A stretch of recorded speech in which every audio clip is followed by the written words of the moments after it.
할렐루야. 오늘도 각자 있는 처소에서 영상으로 함께 예배한 우리 모든 우리 가는교회 모든 믿음의 성도님들을 주님 이름으로 축복합니다. 오늘도 우리의 마음을 주님께로 향하고 우리의 시선이 하나님께 고정하여서 오늘도 우리의 최선을 다해 하나님 앞에 우리가 있는 곳에서 예배했으면 좋겠습니다. 오늘도 우리의 상황과 처지를 아시는 주님 앞에 그 주님의 다스리신 가운데 우리가 있기를 소원하며 우리 왕 되신 주님께 찬양하겠습니다. 우리 예수 우리 왕이여 함께 찬양하겠습니다.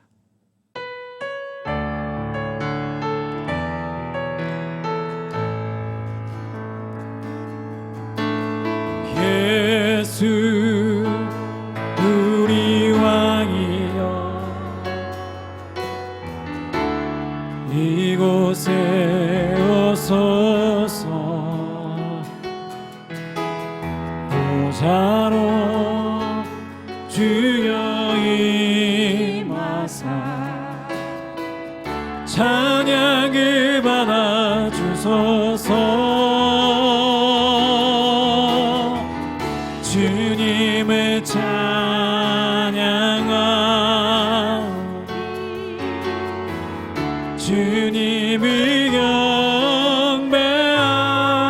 경배하오니 왕이신 예수여 오셔서 찬송하사 다스리 이곳에 오셔서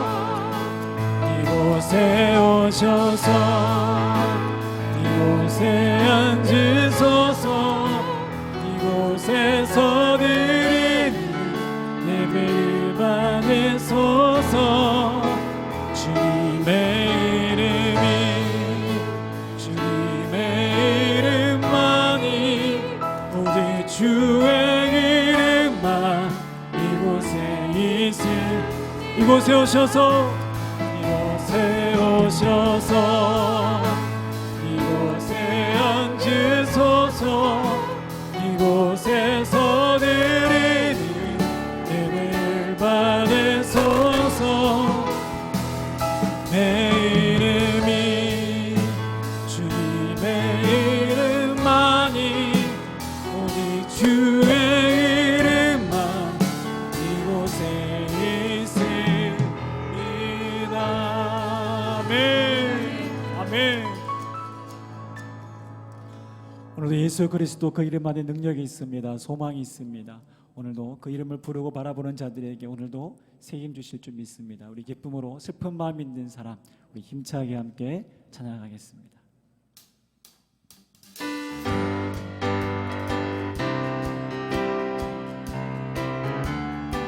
슬픈 마음 있는 사람 슬픈 마음 있는 사람 예수 이름 믿으면 영원토록 변함없는 기쁜 마음 얻으리 예수의 이름은 세상의 소망이요 예수의 이름은 천국의 거룩하신 주 이름 거룩하신 주의 이름 너의 방패 삼아라 환난 시험 당할 때에 주께 기도드려라 예수의 이름은 세상의 소망이요 예수의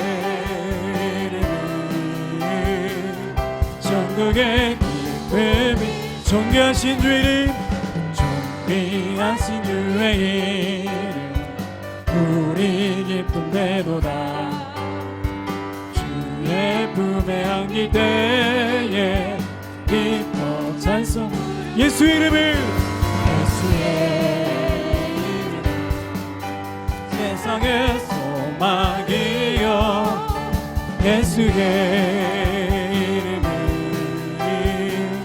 천국의 기쁨이세 주님 갈 길 나간 후에 보좌 앞에 나가 왕의 왕께 경배하며 별무단을 드리 예수의 이름은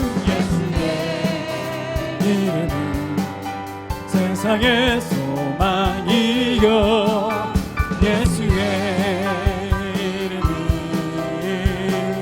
전국에 다시 한번 예수 이름은 예수의 이름 세상의 소망이요 예수의 이름은 전국의 기쁨이 예수 열방의 소망 예수 우리의 위로다 주님 온 땅의 영 그렇습니다. 예수 어둠 속의 빛 예수 어둠 속의 빛 예수 변함없는 진리 주님 온 땅의 빛이 되시네 우리 위에 죽으시고 다시 사시 생명의 주 주님만이 소망이요 변함없는 반석이라 주님만이 온 세상을 비추시네 또 죽음에서 부활하신 평강의 왕 주를 믿는 모든 자의 소망 되신 주의 믿 다시 한번 고백합시다. 예수 열방의 소망 예수 열방의 소망 예수 우리의 위로자 주님 온 땅의 영 함께 믿음으로 선포합시다. 예수 어둠 속의 빛 예수 어둠 속의 빛 예수 변함없는 진리 주님 온 땅의 빛이 되시네 우리 위해 죽으시고 다시 사시 생명의 주 주님만이 소망이요 변함없는 반석이라 주님만이 온 세상을 비추시네 또 죽음에서 부활하신 우리 그 주 평강의 왕 주를 믿는 모든 자의 소망 되신 주를 믿네 우리 위해 죽으시고 다시 사신 생명의 주 주님만이 소망이요 변함없는 반석이라 주님만이 온 세상을 비추시네 또 죽음에서 부활하신 우리 그 주 평강의 왕 주를 믿는 모든 자의 소망 되신 주를 믿네 주를 믿네 주를 믿네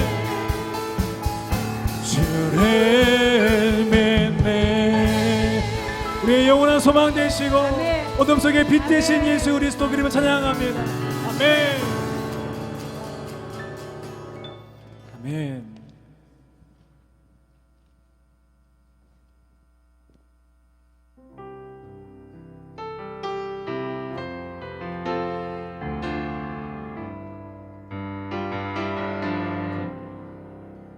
이 세상 험하고 나 비록 약하나 늘 기도 힘쓰며 큰 권능 얻겠네 주의 은혜로 대속받아서 비와 같이 붉은 죄는 가지겠네. 주님의 권능, 주님의 권능은 한없이 크오니 돌 같은 내 마음 녹여주소서. 아멘. 주의 은혜로, 주의 은혜로 대속받아서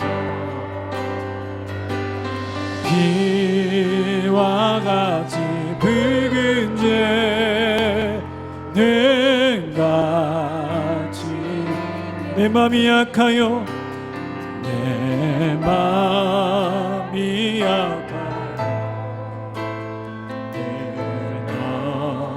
넘어지오니 주 예수 힘주사 굳세게 하소서. 주의 은혜로, 주의 은혜로 대속받아서 비와 같이 붉은 죄,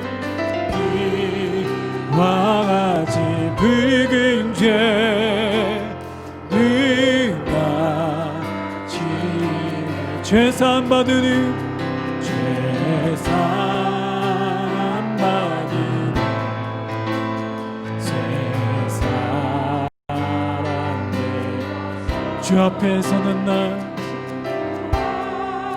앞에 서는 날 늘 잘서 아멘. 주의 은혜로, 주의 은혜로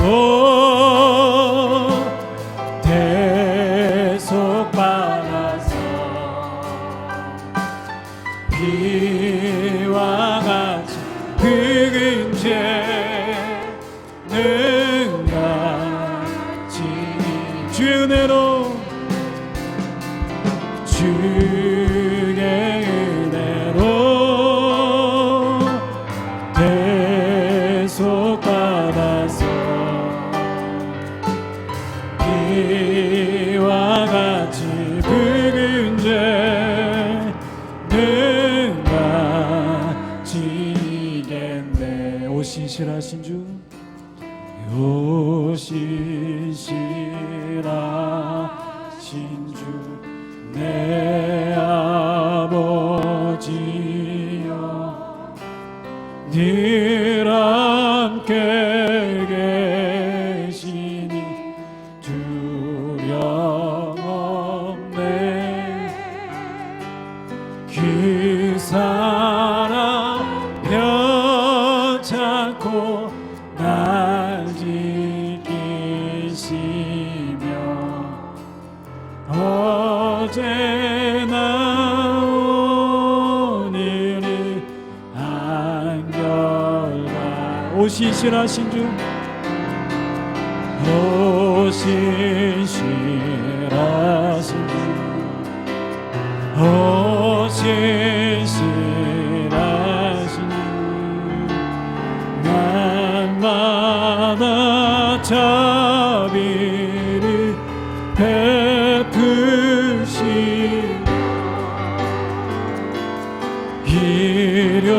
일용할 모든 것 내려주시니 오신실하신 주 나의 우리 2절입니다. 봄철과 또 여름, 봄철과 또 여름, 가을과 겨울, 해와 달려 일도가 주되고 만물이 하나로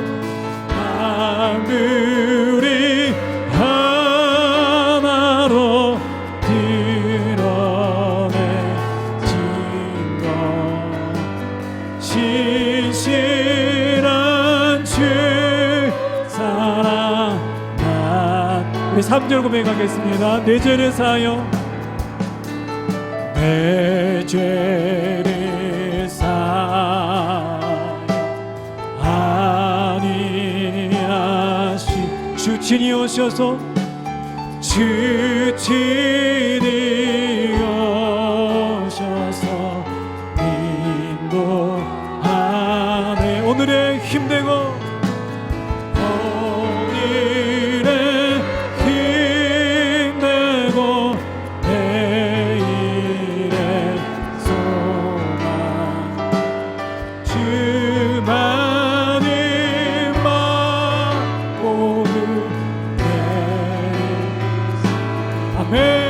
신실하신 주, 신실하신 주,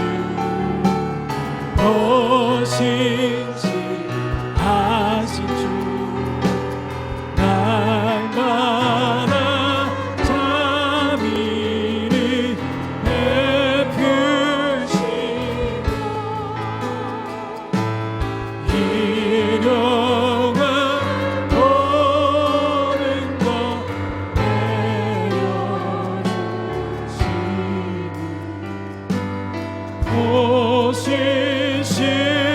신실하신 주 나의 구주. 아멘. 아멘. 오늘 우리가 신실하신 그 주님의 그 사랑에 의지하며 함께 이 시간 기도하며 나아가실 때 오늘 모든 만물의 주인 되신 오늘 내 삶을 다스리시는 주님, 오늘 그 주님이 우리 향한 그 사랑 다시 한번 깊이 깨닫게 해주시고 그 선하신 뜻, 그 섭리하신 가운데 그 뜻 더 깊이 알아가게 되는 귀하고 복된 예배 될 수 있도록 이 시간 성령께서 우리 마음을 다스리시고 주권하여 달라고 이 시간 다 함께 주님 의지하시면서 함께 다 같이 기도하겠습니다. 살아계신 아버지 하나님 감사합니다. 오늘도 변치 않으시고 한결같은 그 주님의 그 은혜와 그 사랑에 의지하며 나아갑니다. 아버지 사랑 안에 두려움이 없다라고 말씀하셨습니다. 주님 우리가 세상 가운데 염려와 우리의 그 심과 모든 두려움을 다 내려놓고 오늘 주님 주시는 그 평강, 주님 주시는 그 은혜 아래 오늘 내 마음과 내 생각을 주님 앞에 올려드리오니 주여 다스려 주시옵시고 주의 거룩한 주의 진리의 말씀을 통하여서 오늘 내 삶을 다스리시옵시고 오늘 주님 끝에 가운데 다시 한번 우리 온전히 설 수 있도록 주여 다스려 주시옵소서. 아버지 오늘도 세상 가운데 우리가 아버지 우리의 마음을 주님 놓고 살았고 주님 의지하지 못하고 살았고 내 약함을 주님께서 오시고 주여 우리를 긍휼히 주시옵소서. 오늘 그 사랑에 다시 한번 굳게 서게 도와주시옵소서. 오늘 진리의 말씀을 통하여서 우리 믿음이 다시 한번 믿음의 말씀 위에 서게 도와주시옵시고 흔들리지 않는 그 가치를 붙들고 나갈 수 있도록 주의 성령을 다스려 주시옵소서. 주의 성령께서 우리 안에 충만히 역사해 주시옵소서.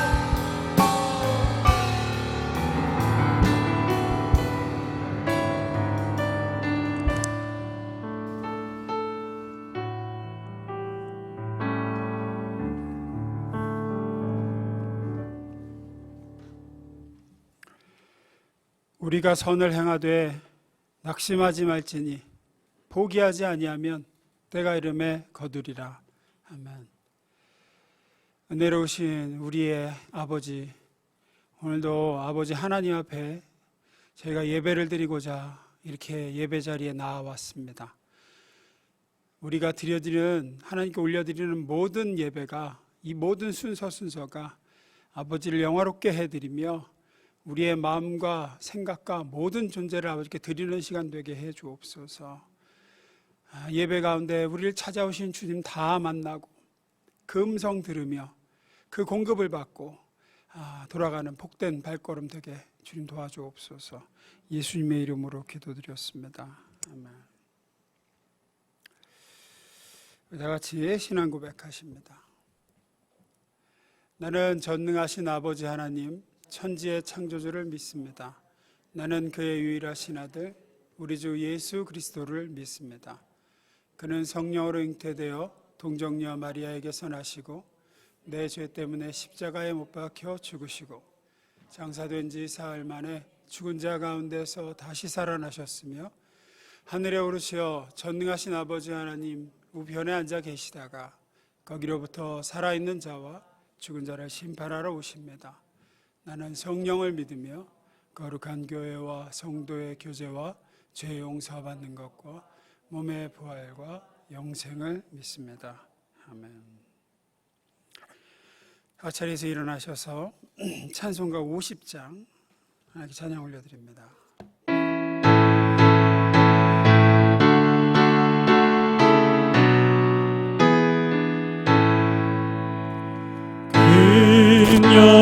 영화로신 주 이곳에 오셔서 이 모인 자들로 주 백성 삼으사 그 중에 항상 계시 그 중에 항상 계시고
자리에 앉아주시고 예배를 위해서 오영민 목사님 기도해 주시겠습니다.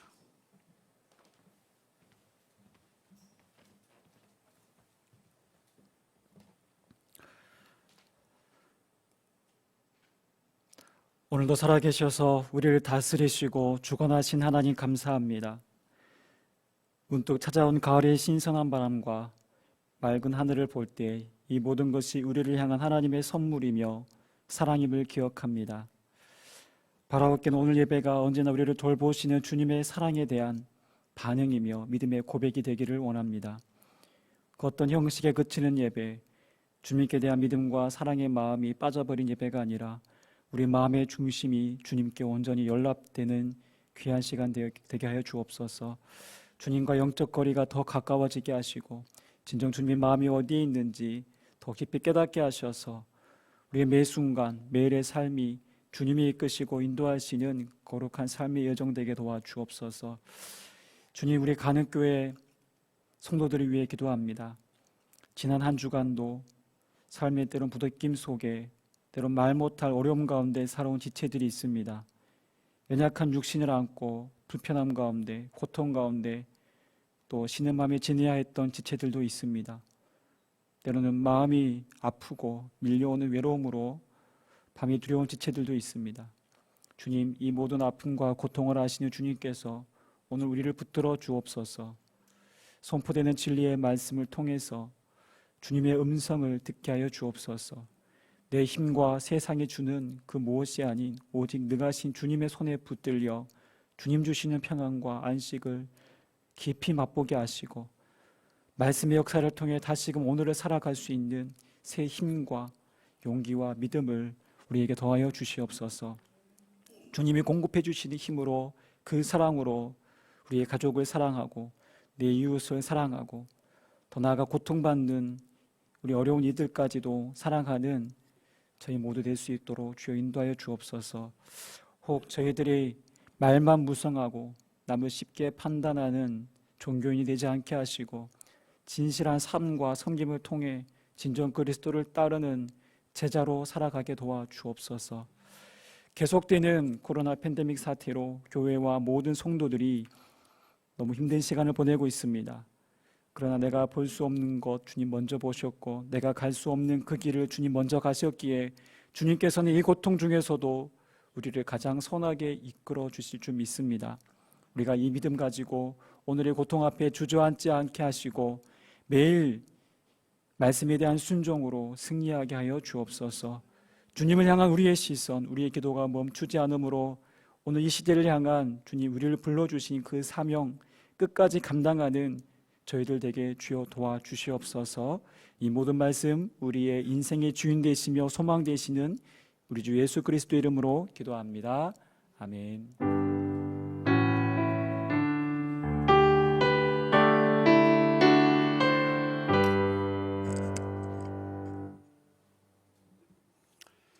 이제 우리 은혜 주신 하나님 말씀을 함께 봅니다. 하나님의 말씀 요한복음 5장 1절부터 9절까지 말씀 봅니다.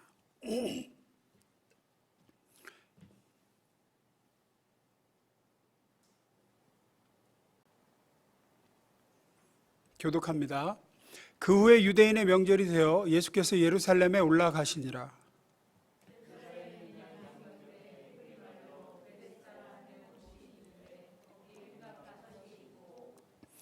그 안에 많은 병자, 맹인, 다리 저는 사람, 혈기 마른 사람들이 누워 물의 움직임을 기다리니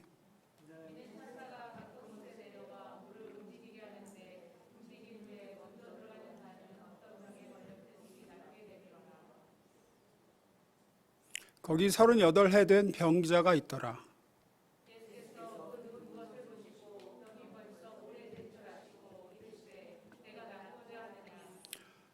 병자가 대답하되 주여 물이 움직일 때에 나를 못에 넣어주는 사람이 없어 내가 가는 동안에 다른 사람이 먼저 내려가나이다.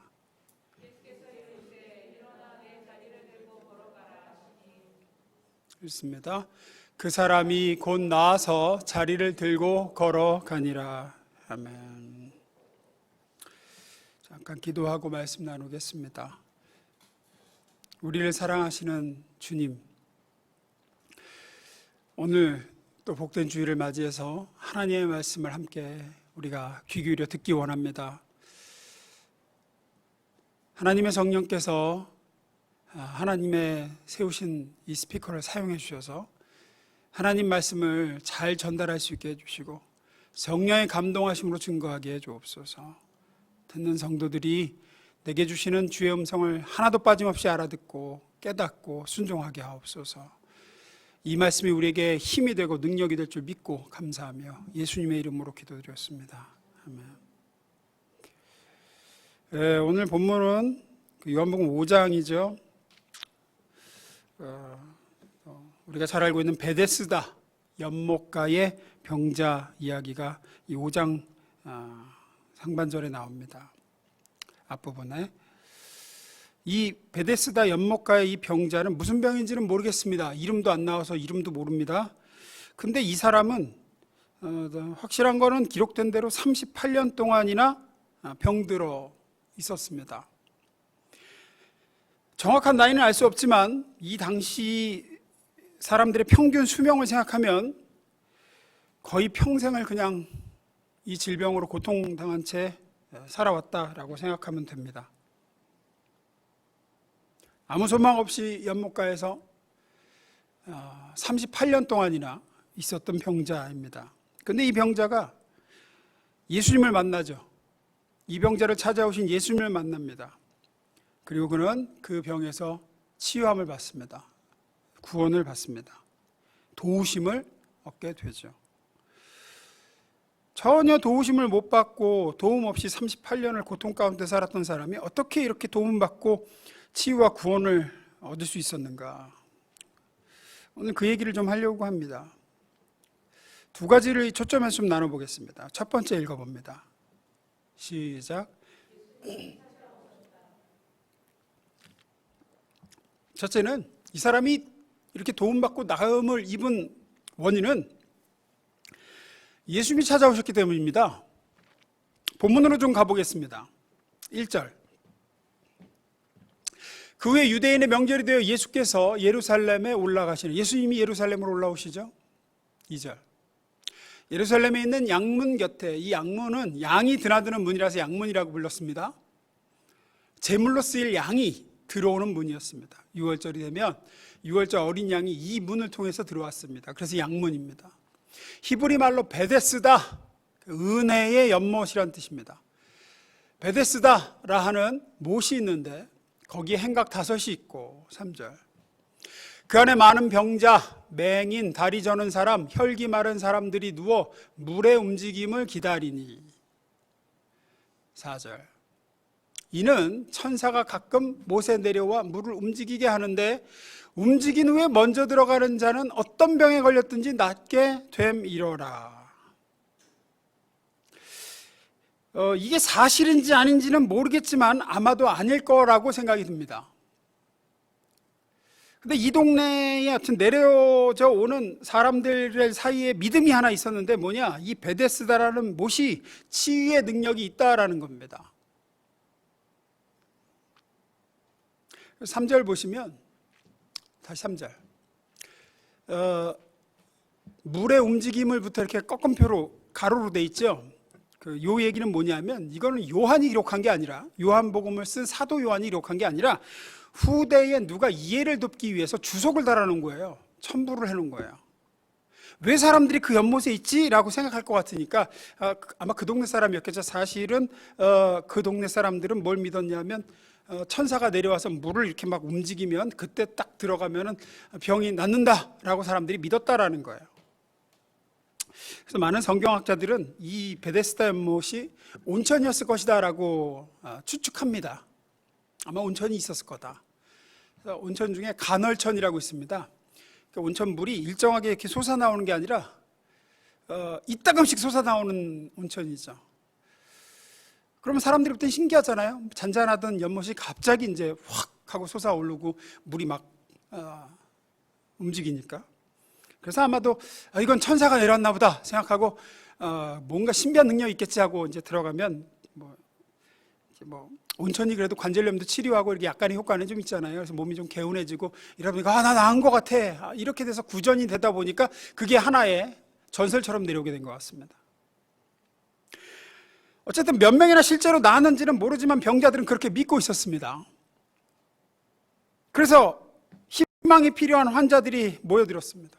그래서 연못 주변은 환자들로 인산인해를 이루었습니다.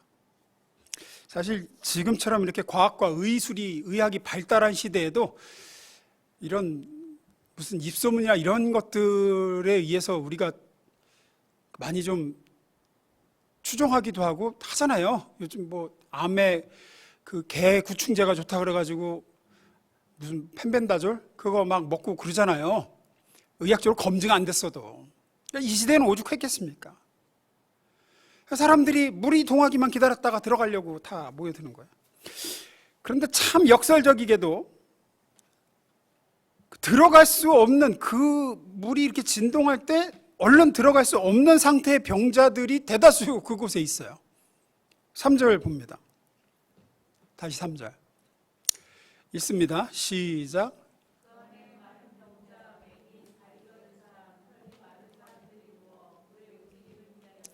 예, 마른 병자, 어떤 병자냐? 맹인. 앞이 못 봐요. 물이 흔들리는지 어쩌는지 보여야 들어왔는데 못 봐요. 연못이 어디 있는지도 몰라요. 다리 저는 사람, 아니 다리가 멀쩡해야 거 같은데 다리가 멀쩡하지 못해요. 혈기 마른 사람, 여기서 혈기 마른 사람은 지금 말하면 뇌졸중이나 혹은 어떤 기타 이유로 몸이 마비된 사람을 얘기해요. 몸이 마비된 사람이 어떻게 들어갑니까? 들어가야 낫는데 들어갈 능력이 없는 사람들이 모여 있는 것이에요. 역설적이죠. 이게 베데스다의 모순입니다. 물이 흔들 때 들어가야 났는데 들어갈 능력이 없는 사람들이 거기 모여 있다고요. 그래서 이 베데스다의 연못은 영적으로는 율법을 상징합니다. 율법. 율법이 뭐라 그러죠? 구원받으려면 어떻게 된다 그래요? 하나님의 법과 식대로 완벽하게 하나도 어김없이 지키며 살아야 구원을 받는다. 이게 율법이죠. 근데 그럴 능력이 인간에게 있습니까? 없어요. 그래야 구원받는데 그럴 능력이 없어요. 의로워야 하나님 나라를 간다 그러는데 내 속에는 의가 없어요. 말씀대로 살아야 행복해. 말씀대로 잘 지키며 살아야 건강해. 근데 나는 말씀을 지킬 능력이 없네. 말씀대로 살지를 못해. 그러고 싶은데 안 돼. 본문의 이 베데스다 연못은 어떤 자들이 구원을 받고 치유함을 입느냐? 천사가 내려와서 물을 움직일 때 제일 먼저 들어간 자가 병이 나요. 정작 이 은혜가, 이 치유의 은혜가 필요한 사람은 무능해. 물에 못 들어가. 은혜는 필요한데 무능한 사람은 그 은혜를 받을 수가 없네. 치유가 필요한데 치유가 필요한 사람은 무능해. 무능한 사람은 근데 물에 못 들어가. 물에 못 들어가니 치유를 받을 수가 없어. 율법적인 구원관이 이런 겁니다. 율법에 의하면 이스라엘 백성 중에서도 흠없고 거룩한 율법의 완수자들, 그들이 시험 보고 면접 봐서 영적 엘리트만이 구원받아. 이게 이제 율법적 구원반. 그래야 네가 하나님의 은혜를 입는 거야. 그래야 하나님의 복을 받는 거야. 그리고 네가 하나님 나라에 갈 수 있는 거야. 나는 없는데 능력이. 어쩔 수 없지 뭐. 베데스가 그런 거예요. 들어가야 났는데 난 들어갈 능력이 없는데 그럼 어쩔 수 없지. 그래 38년 동안 그러고 있는 거예요. 그래서 이 베데스다 연못가의 이 환자는 북박이장처럼 38년은 그 자리에 있습니다. 못 들어가요. 5절. 거기에 38해 된 병자가 있더라.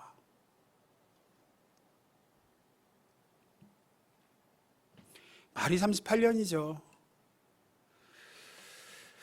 근데 이 38년이라는 숫자도 어떤 영적인 의미를 우리가 좀 추론해 볼 수가 있습니다. 38년이 어느 성경에 어디하고 좀 맞아떨어지냐면 신명기 2장 14절에 이런 구절이 있어요. 가데스 바네아가 어디냐면 그 약속의 땅 가나안 들어가기 전에 정탐꾼 12명 파송한 데죠. 갔다가 돌아와서 야 우리 능력으로는 안 된다. 우리 능력으로는 저거 못 점령한다. 그리고 돌아 나온 곳이에요. 하나님이 화가 나셔갖고 너희 지금 어른들 중에서는 아무도 내 나라에 못 들어갈 줄 알아. 아무도 가나안에 약속의 땅에 못 들어갈 줄 알아. 한 곳이 그곳이죠. 가데스 바네아에서 떠나 세렛 시내를 건너기까지 38년 동안이라. 그러니까 우리는 보통 광야 40년 하지만 엄밀히 말해서는 38년이죠. 그 세대가 다 죽기까지는. 이때는 그 시대의 모든 군인들이 여호와께서 그들에게 맹세하신 대로 진영 중에서 다 멸망하였나니 38년 동안 광야에서 다 죽었다는 얘기를 합니다. 그 기간이 38년이었습니다. 가데스 바네아가 아까 말씀드린 대로 여호수아가 12명의 모세가 12명의 정탐꾼을 보낸 땅이죠. 그들의 보고가 뭡니까? 우리 힘으로는 그 땅에 절대로 못 들어갑니다. 그래서 뭐 안 간대요. 그들은 그들을 인도하신 하나님의 능력을 의지하는 대신 자기가 뭘 해서 그 땅을 얻는 줄 알았어요. 그렇게 율법의 상징이죠. 내가 뭘 해야 그 땅을 얻는 걸로 여기는 거죠. 내가 잘 해야 돼요. 근데 나한테 능력이 없네. 그러니까 나는 저기 들어갈 수가 없겠다. 그리고 돌아 나온 곳이에요. 그렇게 돌아 나와 그들은 가나안 땅 앞에 광야에서 38년 동안이나 방랑하는 삶을 살며 다 죽습니다. 베데스다 연못을 바라보는 이 병자도 나도 언젠가는 내 힘으로 저곳에 들어갈 거야. 저 치유의 물에 들어가서 내가 나음을 얻을 거야. 내가 구원을 받을 거야 하며 38년을 기다려요. 광야 가운데서 가나안 땅을 바라보면서 우리 힘으로는 절대 저곳에 들어갈 수 없어 하면서 방랑하는 이스라엘 백성의 모습은 절대로 이룰 수 없는 자기 힘을 의지해서 하나님의 나라, 하나님의 구원에 다가가고자 하는 비참한 신앙인의 모습을 보여주는 거예요. 그렇게 38년이 흘렀습니다. 근데 여기에 소망의 기쁜 소식이 오죠. 뭐죠? 예수님이 이 병자를 찾아오세요. 이 병자는 자기가 애를 써서 기어가든 굴러가든 어떻게 해든 남의 도움을 받아서 가든 연못에 들어가서 나을 생각만 하고 있었는데 이 무력한 병자를 예수님이 찾아오시죠. 명절이 돼서 저 갈릴리에서부터 걸어서 예루살렘에서 나오고 양문을 지나 베데스다 연못가에 이 병자를 향해서 곧장 오십니다. 이 사람은 예수님이 누군지도 몰랐어요. 근데 예수님이 먼저 이 사람을 알고 찾아오십니다. 그리고 은혜를 베푸시고 치유와 구원을 베푸시죠. 스스로는 아무것도 할 수 없는 죄인, 자기 능력으로는 치유받을 수 있는 방법이 없어요. 자격이 없어요. 물에 들어가야 치유받을 자격이 생기는데 물에 들어갈 능력이 없는 이 소망 없는 사람을 예수님이 찾아오세요. 그리고 고쳐주세요.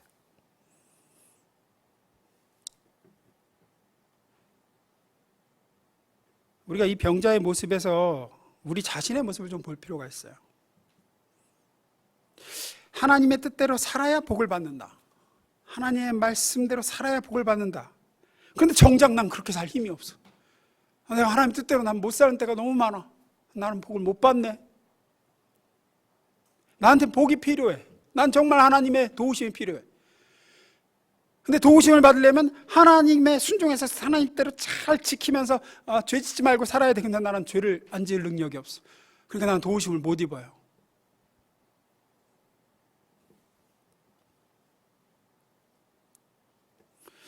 믿지 않는 내 부모, 믿지 않는 내 남편, 믿지 않는 내 자녀, 예수를 믿어야 구원받는데 정작 그들에게는 예수를 믿을 의향도 없고 교회에 나올 의지도 없어. 마치 38년 된 중풍병자가 정말 필요한데 그럴 수 있는 힘이 없어요, 그에겐. 근데 여기 기쁜 소식이 있다고요. 복음이 있죠. 죄인을 구원하시려고 찾아오시는 예수님이 있어요. 내가 못하는데 예수님이 내게 오세요. 디모데서 1장 15절. 여기에 모든 사람이 받아들여도 좋을 믿을 만한 말이 있습니다. 그리스도 예수님이 죄인을 구원하시려고 세상에 오셨다는 것이 바로 그것입니다. 나는 죄인 중에서도 두목입니다. 나 같은 자도 예수님이 찾아오셨다. 바울은 자기의 능력으로는 예수를 믿을 능력도 그 예수님의 보혈의 공로를 받아들여 구원받을 어떤 것도 그 자기 속에 없었다는 얘기를 하고 있어요. 근데 예수님이 자기를 찾아오셨대요. 이 병자를 찾아오시듯이. 이게 복음입니다. 이게 복음입니다. 우린 여기에 소망을 둬야 될 줄 믿습니다.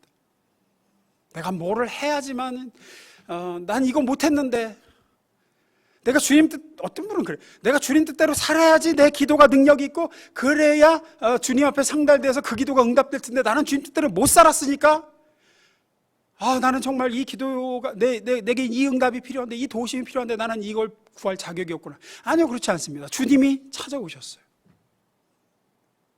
주님이 우리 대신 오셔서 다 해주셨어요. 나에게는 의가 없는데 하나님이 준비하신 의가 있어요. 우리는 그 의를 거부하지 않고 받아들이기만 하면 됩니다. 소망이 있어요. 소망이. 믿지 않는 내 부모, 내 자녀, 내 배우자, 내 친구, 어떡하나. 주님이 찾아가실 겁니다. 주님이 찾아가실 거예요. 그들은 주님께로 나올 힘이 없죠. 그들은 자기를 구원할 능력이 없습니다. 그들은 믿을 능력이 그들 속에 없습니다. 하지만 주님은 있으십니다. 그 능력이 있으신 주님이 그들을 찾아가 주실 줄로 믿습니다. 이게 복음입니다. 주님이 먼저 우리를 찾아오십니다. 도우심은 우리가 뭘 해서 받는 게 아니라 첫째는 나를 찾아오시는 주님이 나를 도와주시기 때문에, 그래서 우리가 구원도 받고 도우심도 얻고 하는 겁니다. 두 번째 읽습니다. 시작. 이 사람은 우리가 읽었듯이 이 병에서 놓여 치유해주고 건강합니다. 자기가 누웠던 그 침대채 딱 짊어지고 그냥 돌아가죠. 예수의 명령대로 다 나았어요. 이 사람이 어떻게 이렇게 나았게 됐느냐, 어떻게 도우심을 입었느냐. 가장 중요한 첫 번째 이유는 방금 말씀드렸듯이 예수님이 그에게 찾아오셨기 때문입니다. 그게 첫 번째 원인입니다. 그거 없으면 아무것도 안 됩니다. 주님이 찾아오셨습니다. 그러면 이 사람이 한 건 아무것도 없느냐? 아니요, 이 사람이 한 게 있습니다. 뭐냐? 딱 하나, 자기의 무력함과 자신은 도움이 필요하다는 사실을 인정하고 도와달라 한 겁니다. 본문으로 제가 가봅니다. 예수님께서 이 병자에게 하신 질문이 흥미롭습니다. 재밌어요. 6절 읽습니다. 시작.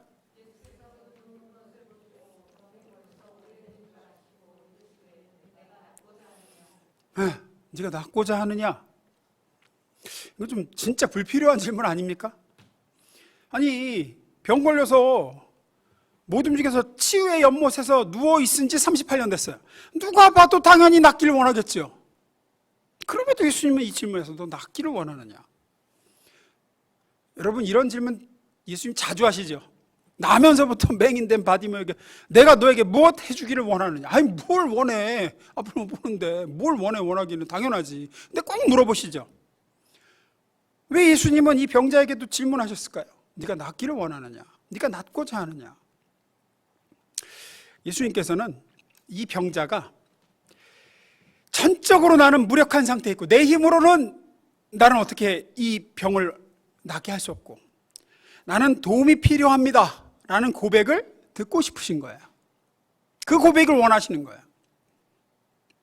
만약에 이 병자가 내가 다음엔 더 잘할 수 있어, 내가 다음번에 물이 움직일 때는 내가 반드시 내 힘으로 내가 제일 먼저 들어가서 고침을 받을 거야 라고 스스로를 의지하고 있고 아직 자신에게 거는 기대가 아직 남아있으면 주님은 그를 치유하지 않으셨을 거예요. 우리도 마찬가지입니다. 우리가 이걸 믿음이라고 하거든요. 믿음이라는 게 다른 게 아니라 자기 자신의 전적인 무능함, 내 힘으로는 이 죄의 문제, 구원의 문제에서 어떤 기여도 할 수 없다라는 무력감, 절망. 그래서 저는 도움이 필요합니다 라는 고백을 하는 게 믿음이라 그래요. 우리도 자기의 태도를 고쳐서 내 스스로의 노력으로 새로운 사람이 돼야지, 내가 할 수 있어, 나는 하나님의 요구하시는 의를 내가 열심히 노력해서 얻어야지, 이러는 사람은 아직 주님의 은혜와 도우심을 받고 누릴 준비가, 자세가 아직 안 된 거예요. 그 사람은 못 받습니다. 은혜는 우리가 전적으로 무능력하고 내 안에는, 내 속에는, 내 스스로에는 어떤 기대도 어떤 소망도 남아있지 않다, 나는 안 된다 라는 것을 발견할 때야 비로소 우리는 하나님의 은혜를 받을 자격이 생기는 거예요. 스스로는 의의 옷을 만들어 입을 수 없음을 인정하고 내 스스로는 하나님의 기준과 법을 지켜 구원에 이르려는 노력을 해봤자 소용없다라는 것을 알고 그때야 비로소 우리는 내 의가 아닌 하나님이 날 위해서 준비하신 새로운 의 되신 예수님을 바라보게 되고 의지하게 되고 붙들게 되죠. 그때 은혜와 도우심을 받고 누릴 준비가 된 겁니다. 예수님께서 따라서 네가 낫고자 하느냐라는 질문은 이런 질문인 거예요. 네가 지금 있는 그대로의 너를 내 손에 의탁하고 맡기겠느냐, 너 자신을 내게. 너는 너를 위해 너 스스로 할 수 없다라는 것을 인정하고 내게 해달라고 지금 요청하는 것이냐, 너는 기꺼이 내게 의지하고 기대어 사는 존재로 살기를 작정하겠느냐, 이런 의미인 거예요. 이 질문에, 네가 낫고자 하느냐는 질문에 병자가 이렇게 대답합니다. 7절입니다. 읽습니다. 시작.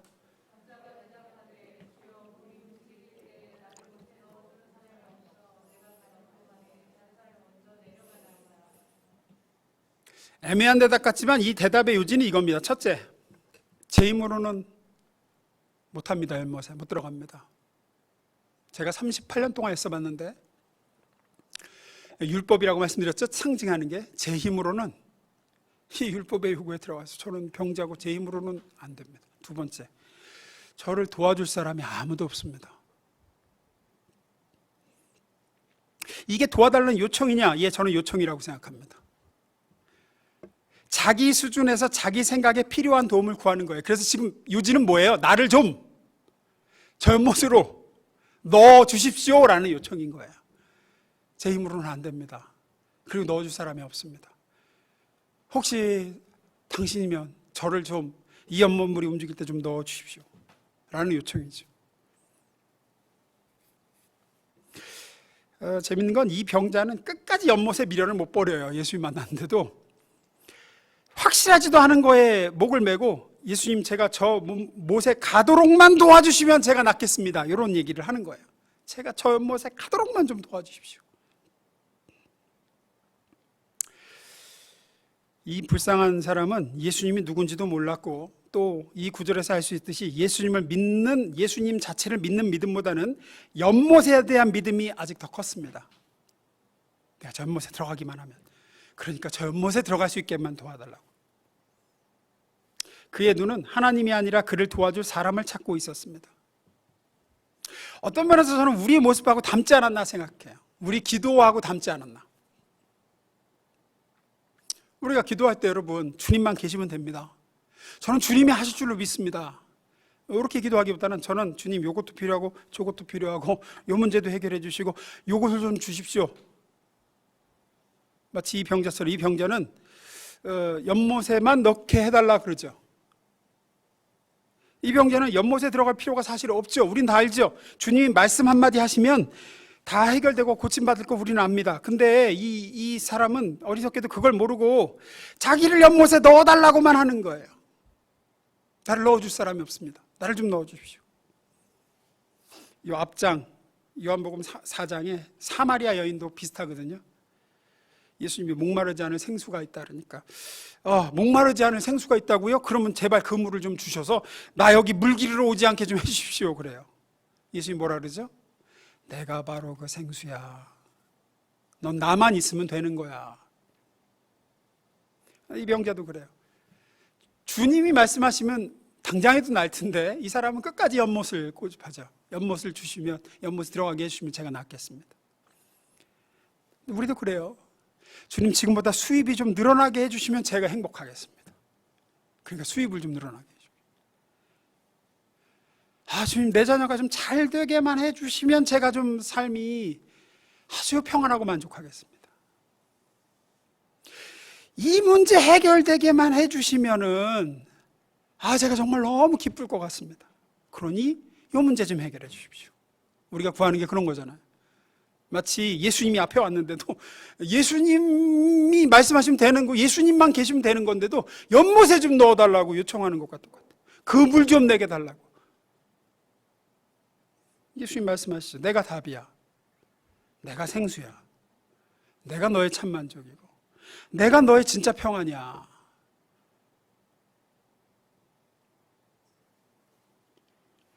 그런데 감사한 건 사마리아 여인이던 이 38년 된 병자건 예수님은 그들의 요청을 들어주시고 고쳐주셨다는 거예요. 이 병자가 요청하죠. 좀 이 연못에만 좀 넣어주시면 좋겠다고. 근데 예수님은 그를 연못에 던져 넣으실 필요가 없죠. 안 던져 넣으십니다. 더 확실한 방법이, 더 높은 차원의 응답이 있었어요. 네 자리를 들고 일어나 걸어가라. 8절 예수께서 이르시되 일어나 내 자리를 들고 걸어가라. 이 사람이 요청한 건 뭐였습니까?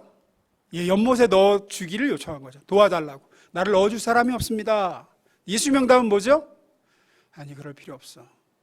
내 말 한마디면 돼. 일어나 네 자리를 들고 걸어가라. 요청한 건 이거였는데 훨씬 더 높은 차원의 응답이었습니다. 훨씬 더 좋은 응답이었습니다. 오늘 설교의 두 번째 요지는 그래서 그겁니다. 그러니 구하십시오. 괜찮습니다. 깊은 영적 깨달음에서 나온 기도가 아니어도 괜찮습니다. 무슨 높은 차원의 간구가 아니어도 괜찮습니다. 지금 내 삶의 문제라도 괜찮습니다. 더 나아가서 어리석은 기도, 이기적인 기도, 욕심으로 구하는 기도라도 괜찮습니다. 이 사람 보십시오. 연못에 좀 넣어달라 그러잖아요. 연못에. 당장 눈앞에 필요라도 괜찮습니다. 두려움과 억울함과 걱정 그냥 아뢰는 거 괜찮습니다.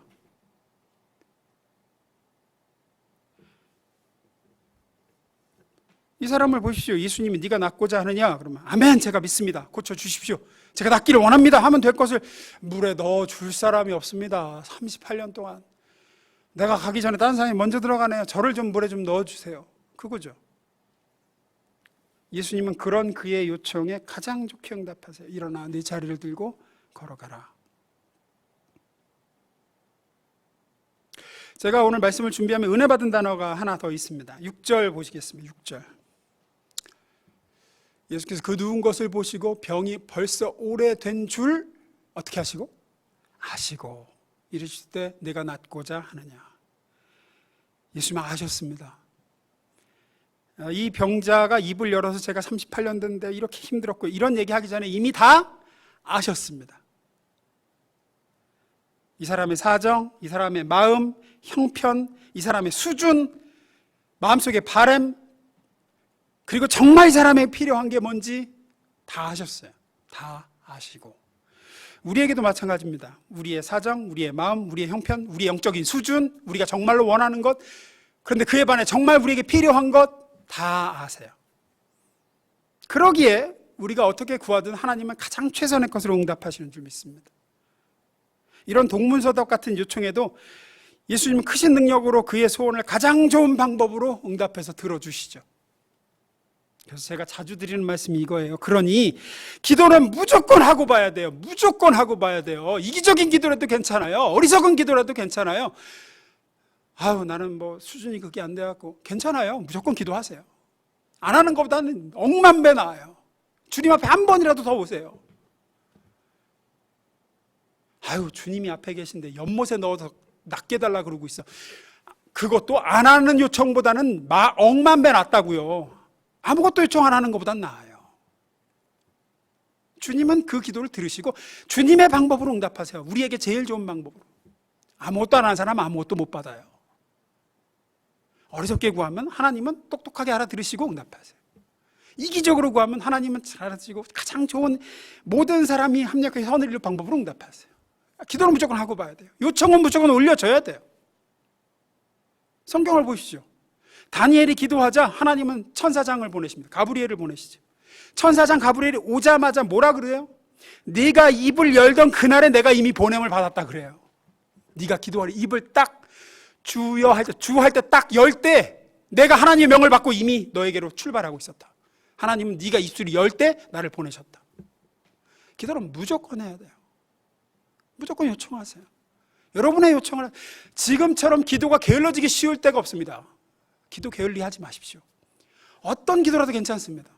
입을 열어서 시간을 내어서 여러분이 기도를 너무 안 하는데 주님 기도 시작합니다. 열 때 주님은 이미 주의 천사를 여러분에게 보내십니다. 아무것도 안 하면 아무것도 못 받아요. 조금 하면 조금 받을 거고 많이 하면 많이 받을 거예요. 아브라함이 기도하자 아브라함이 하나님께 요구를 하죠. 요청하죠. 자기 조카 때문에 하나님 의인 100명이 있으면 소돔을 안 멸하시겠습니까? 의인의 숫자를 낮추죠. 아브라함이 기도하자 요구하는 만큼 하나님은 의인의 숫자를 낮추십니다. 아브라함이 계속 구하자 계속 낮추시죠. 하나님은 계속 낮추실 마음이 있으셨어요. 아브라함이 멈추는 순간 하나님도 멈추시죠. 그리고 거기서 선이 그어지죠. 저는 그렇게 생각해요. 더 기도했으면 심판은 아예 유보되었을 수도 있을 거다. 하나님 심판을 조금만 더 유보해 주십시오. 제가 제 조카를 구원하고 저 도성을 어떻게든 좀 하나님 좀 그랬으면 거기까지도 갔을 거예요. 아브라함이 멈출 때 하나님 멈추세요. 우리가 기도를 어느 순간 거기서 선을 긋고 멈추면 거기서 응답도 거기까지입니다. 무조건 기도는 더 하세요. 많이 하세요. 솔로몬이 어떻게 지혜를 얻게 됩니까? 도와달라고 그러죠. 하나님 저는 나이는 어린데 이렇게 이 많은 백성을 제가 어떡합니까? 도와주세요. 도와주세요. 1000번의 제사를 드리다가 그는 꿈에서도 구했어요. 꿈에서도 내가 너한테 뭐 해줄까? 꿈에서 지혜를 좀 주세요. 듣는 마음을 주세요. 그런 도우심을 얻었습니다. 왜? 구했기 때문이에요. 도우심을. 야고보서 4장 2절 봅니다. 읽습니다. 시작.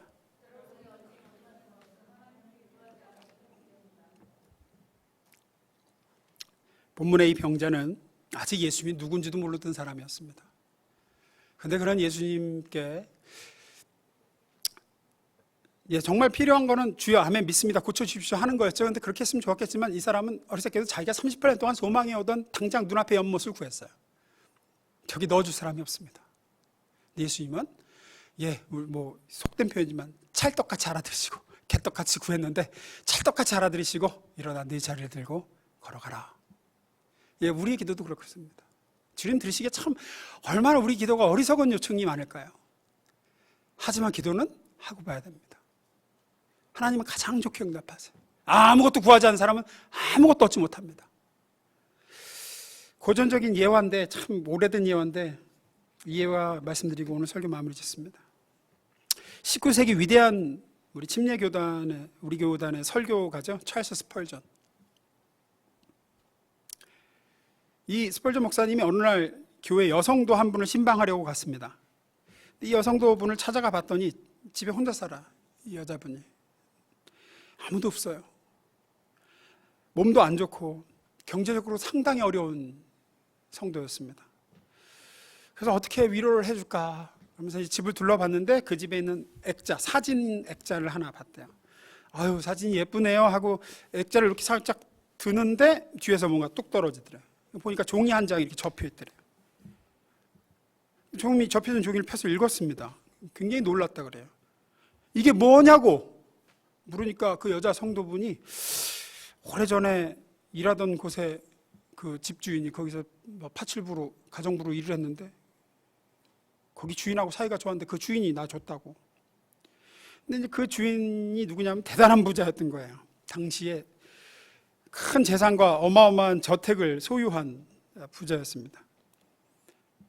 근데 이제 여자분이 그분이 나이가 많았는데 내가 열심히 그분 시중 들고 집안일하고 했다고. 스펄전 목사가 하는 얘기가 실제 있었던 일이죠. 이제 자매님, 이거는 그 주인 양반이 남긴 유서입니다. 이 유서에 따르면 자기 죽으면 그 저택을 당신 준다고 돼 있습니다. 알고 봤더니 그 사람이 얼마 전에 죽었어요. 근데 이 여자 성도는 오두막에 살고 있었습니다. 글을 읽을 줄 몰랐대요. 글을. 그러니까 받았는데도 그게 뭔지 모르고 그냥 그 뒤에다 놔뒀던 거예요. 액자 뒤에. 제가 왜 이 말씀드리냐, 우리도 이렇게 행동합니다. 우리가 가지고 있지 않은 게 아닙니다. 가지고 있습니다. 우리는 모든 필요를, 도움을 요청할 권리가 있습니다. 받을 권리가 있어요. 자격이 있고 권한이 있고 권세가 있어요. 근데 자기가 가지고 있다는 걸 알지를 못해요. 가지지 못한 게 아니에요. 가지고 있는데 가진 걸 알지 못하니까 사용하지를 않네. 사용하지 않고 쓰지 않는 사람에게는 없는 것과 똑같은 겁니다. 있으나 없는 거죠. 우리도 그렇습니다. 제가 늘 말씀드리지만 우리는 그리스도를 모시지 않은 사람과 다르게 도우심을 구하고 받을 권리가 우리에게 있습니다. 우린 그걸 기도라고 하죠. 주님 도와주세요. 이걸 사용하는 사람과 사용하지 않는 사람이 있습니다. 다 있어요. 크리스찬에겐 다 있는데 사용하지 않는 사람은 없는 것하고 똑같은 거예요. 그 여성은 유서가 있었지만, 재산을 상속받을 권리가 있었지만 있는 줄 모르니까 사용을 안 하고 사용을 안 하니까 없는 거나 똑같은 거예요. 몸은 아프고 오두막에서 그러고 죽어가는 거예요.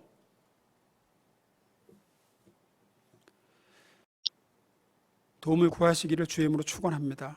서툴러도 좋습니다. 이기적이어도 괜찮습니다. 욕심으로 구하는 기도도 안 하는 것보다는 훨씬 더 나은 겁니다.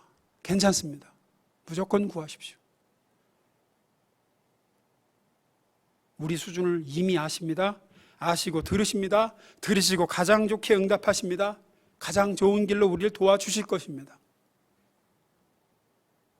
우리를 찾아오신 예수님께 기도하시고 바라고 구하셔서 삶의 아름다운 응답들을 다 받으시길 주의 이름으로 축원합니다. 기도하겠습니다. 사랑의 주님, 주님을 알지도 못하던 이 병자의 어리석은 요청에 주님은 가장 좋은 응답으로 말씀하여 그를 치유하시고 구원하셨습니다. 우리도 참 우리 기도 수준이 낮을 때가 얼마나 많은지 모릅니다. 주님이 우리 앞에 계신데 그 주님이 계시면 다 되는 건데 우리는 주님을 구하기보다 우리 삶의 그 알량한 필요를 구하고 내 욕심껏 원하는 것을 바라고 소망하고 구하고 달라고 합니다. 조릅니다. 그게 있으면 행복할 거로 생각합니다. 그게 있으면 내가 평안해질 거로 생각합니다. 하지만 그런 기도조차도 주님은 기뻐하십니다. 그렇게 주님을 찾는 음성도 주님은 반가이 들으십니다. 그리고 제일 좋은 방법으로 응답하실 줄 믿습니다. 우리 사랑하는 성도들이 기도 게을러지지 않게 하옵소서. 우리 곁에 찾아오신 우리 주님께 구하고 구해서 다 좋은 것들로 받아 누리고 주님의 도우심을 누리며 살고 이 특권을, 이 권세를, 이 권한을 사용하여 이 땅 가운데 복되게 살고 능력 있게 살게 도와주옵소서. 예수님의 이름으로 기도드렸습니다. 아멘. 우리 말씀 생각하면서 함께 찬양합니다.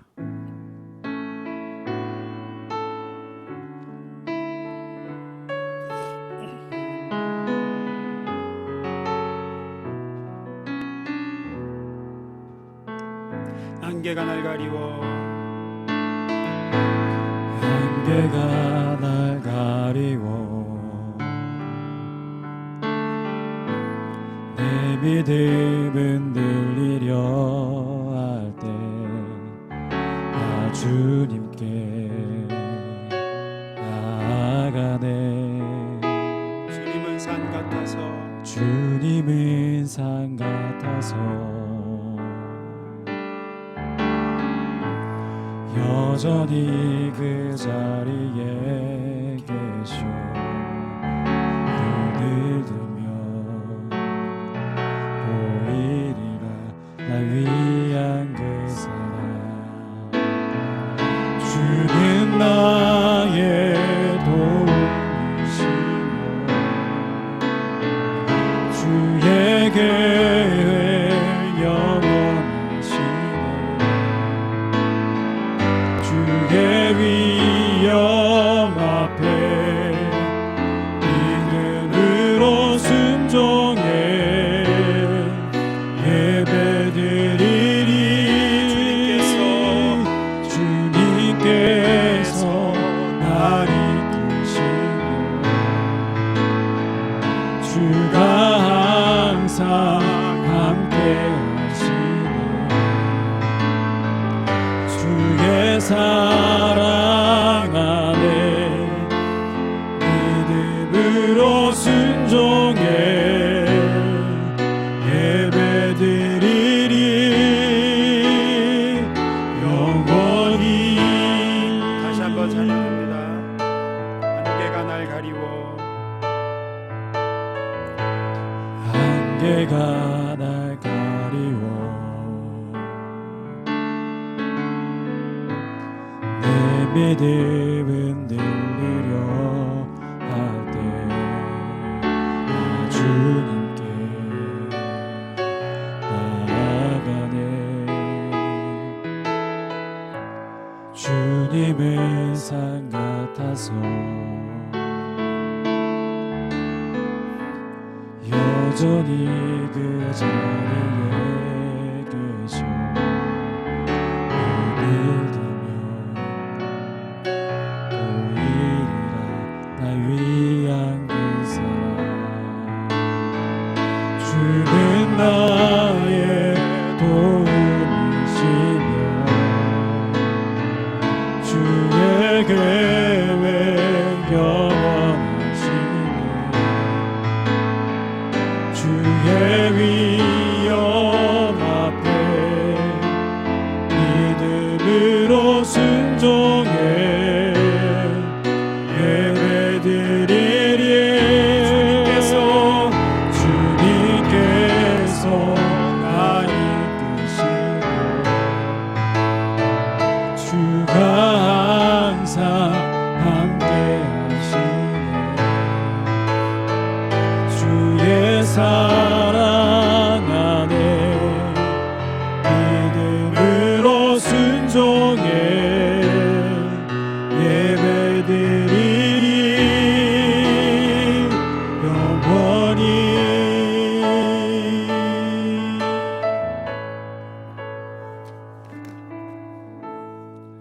드려진 헌금을 위해서 기도합니다. 사랑의 주님, 오늘도 주님 앞에 참 어려운 때에 힘들게 번 돈 마음을 담아서 이렇게 올려드립니다. 기뻐하며 받으실 줄로 믿습니다.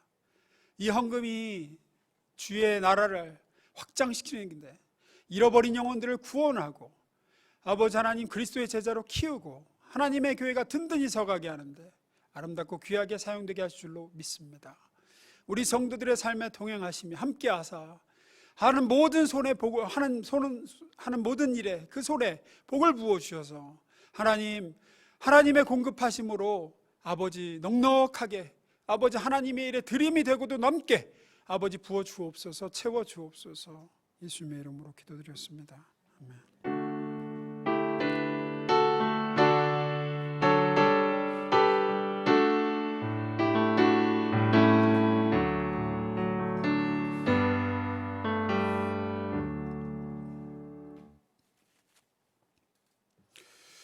교회 소식 알려드립니다. 우리 감사 릴레이 해야 되죠? 감사 릴레이. 우리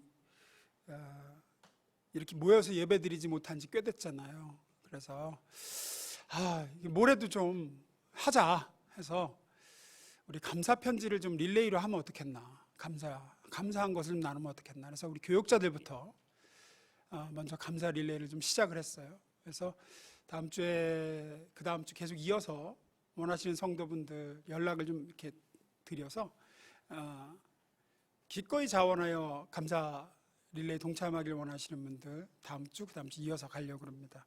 우리 교육자들 감사한 내용 먼저 좀 보도록 하겠습니다.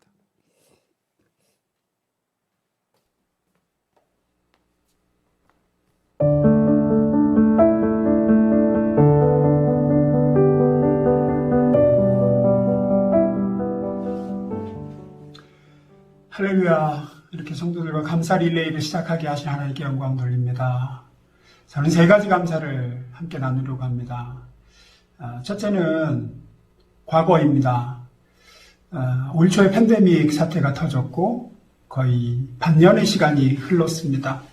그래도 그 기간 동안 우리 에베네셀이 하는 여기까지 우리를 도우신 하나님께서 우리 교회 성도 가정에 그래도 큰 문제나 코로나 걸린 확진자가 나온다든지 그런 일 없이 비록 이런저런 어려움이 있지만 그래도 여기까지 인도하시고 보호하시고 지키신 하나님께 감사드립니다. 두 번째, 현재적으로는 비록 모여서 예배드릴 수 없지만 그래도 이렇게 영상으로 예배드릴 수 있는 여건이 주어짐에 감사드립니다.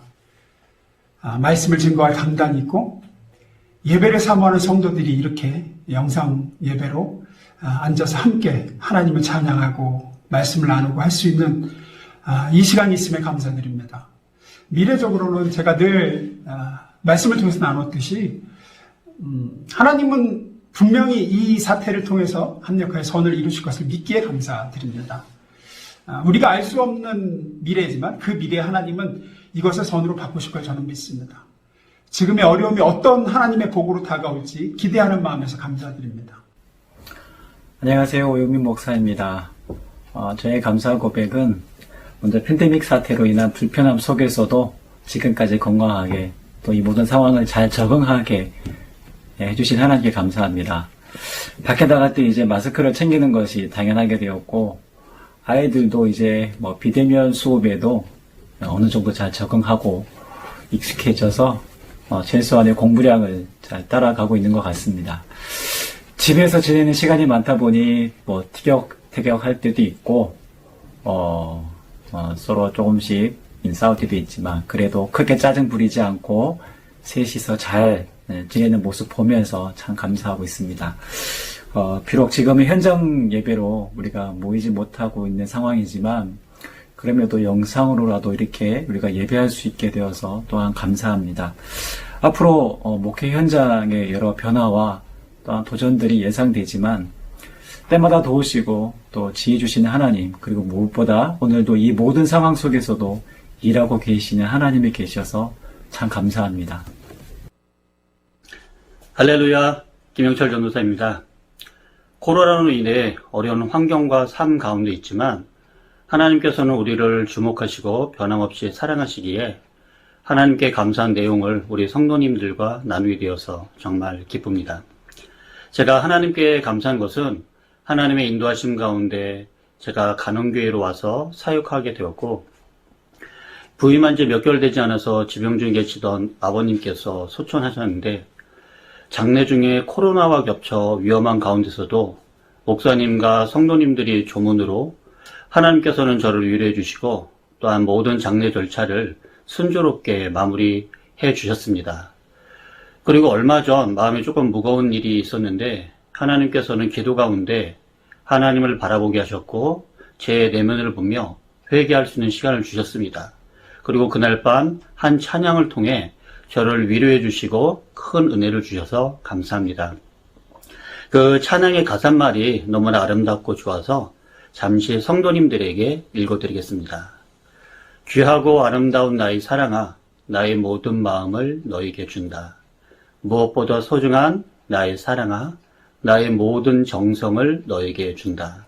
나의 기쁨아, 나의 사랑아, 나는 언제나 너를 선택한다.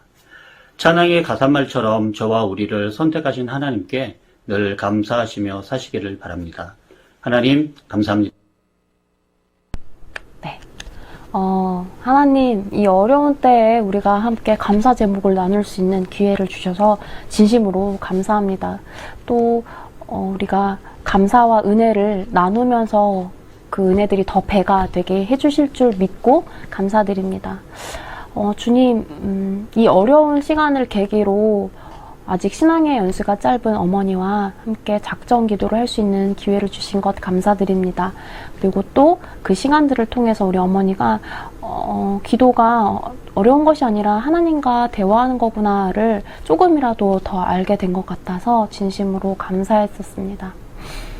그리고 주님, 참 정말 보고 싶은 분들 너무 많고 보고 싶은 사람들 너무 많지만 특히 우리 중고등부 친구들 정말 보고 싶었는데 얼마 전 영상 프로그램을 통해서 핸드폰으로지만 함께 얼굴을 보고 어떻게 지내는지 삶도 나누고 웃고 떠들고 이야기할 수 있어서 진심으로 감사했습니다. 특별히 이 시간을 통해서 우리가 얼굴을 직접 마주하면서 웃으면서 이야기를 할 수 있다는 것이 얼마나 귀한지 다시금 깨닫게 되었습니다. 주님, 감사합니다. 주님, 사랑합니다. 주님. 일주일을 살아가면서 주님께 감사한 것은요, 주님께서 허락하신 시간 속에서 하루하루를 평안 가운데 살아갈 수 있다는 것이 참으로 감사합니다. 저는 아직 대학원을 다니고 있고 또 코로나로 인해서 저번 학기에 이어 이번 학기 또한 온라인으로 수업을 듣고 있습니다.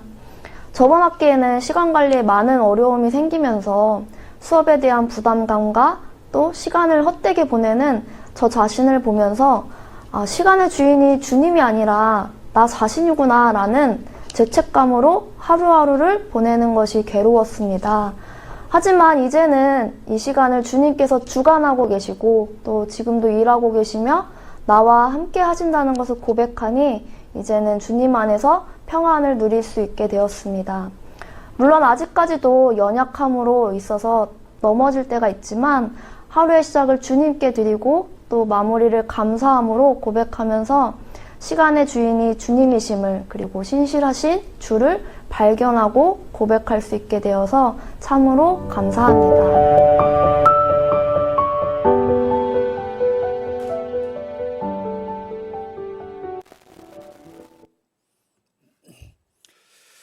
네,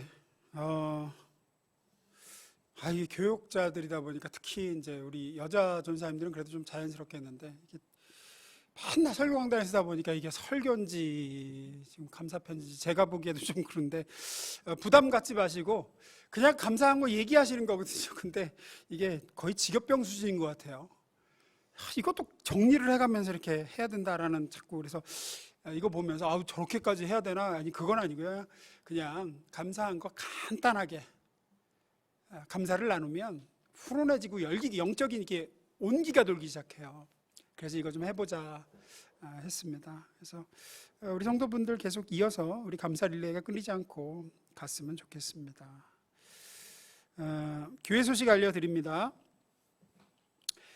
계속해서 우리 코로나19 때문에 제 예상에는 이제 추석 지나고 풀리지 않을까라고 예상을 하는데 좀 기도해야 되겠습니다. 우리가 모여서 예배드리지 못한 게 너무 길어지면 사람은 환경에 지배받는 동물이라 아무리 애를 써도 쉽지 않으실 거예요 아마. 그래서 빨리 좀 모여 예배드릴 수 있게 기도해 주시고, 영상 예배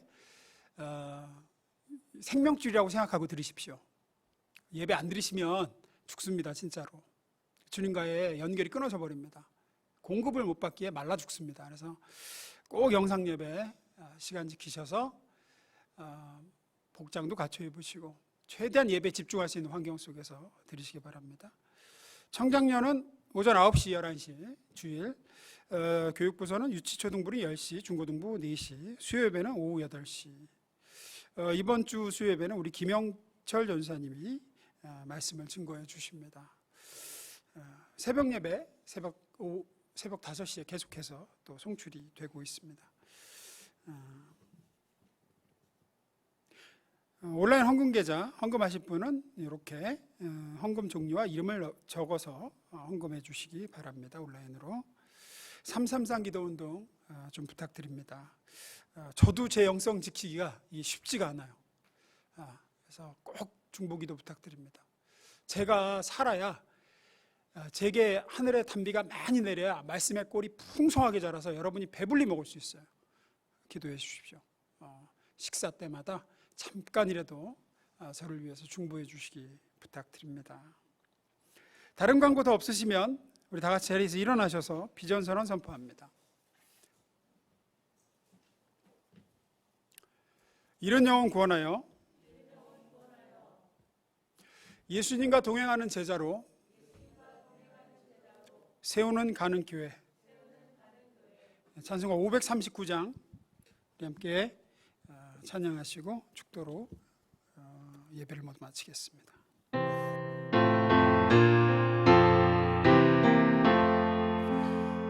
이 몸의 소망 무언가 우리 주 예수뿐이세. 우리 주 예수밖에는 이들이 아주 없도다. 굳건한 반석이시니 그 위에 내가 서리라.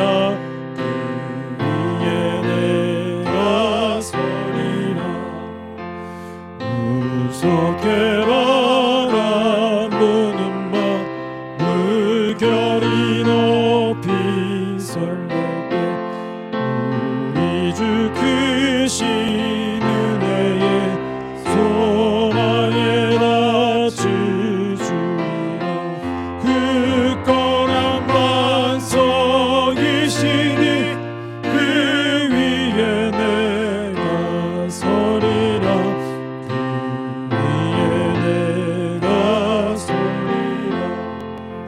세상에 믿던 모든 것 끊어지 그날 되어도 구주의 언약 믿사와 내 소망도 웃으리라.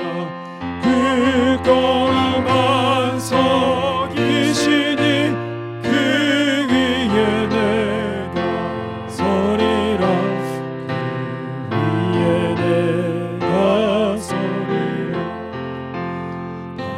바라던 천국 올라가 하나님 전에 배울 때 구주의 의를 힘입어 어여시 앞에 서리라. 굳건한 반석이시니 그 위에 내가 서리라. 그 위에 내가 서리라. 이제는 우리 주 구주 예수 그리스도의 십자가의 놀라우신 사랑과 성부 아버지 하나님의 독생자 아들 예수 그리스도를 보내신 지극하신 사랑하심과 성령님의 우리로 하여금 우리를 찾아오신 예수님을 바라보게 하시고 그 예수께 나의 소망을 두고 구해야 될 것들을 구하고 부르짖게 하시는 역사하심이 이 시간 함께 예배드린 모든 성도들 머리 위에, 우리 성도들 가정 위에, 또한 일터 위에 이제로부터 영원토록 함께 하옵시기를 간절히 축원하옵나이다.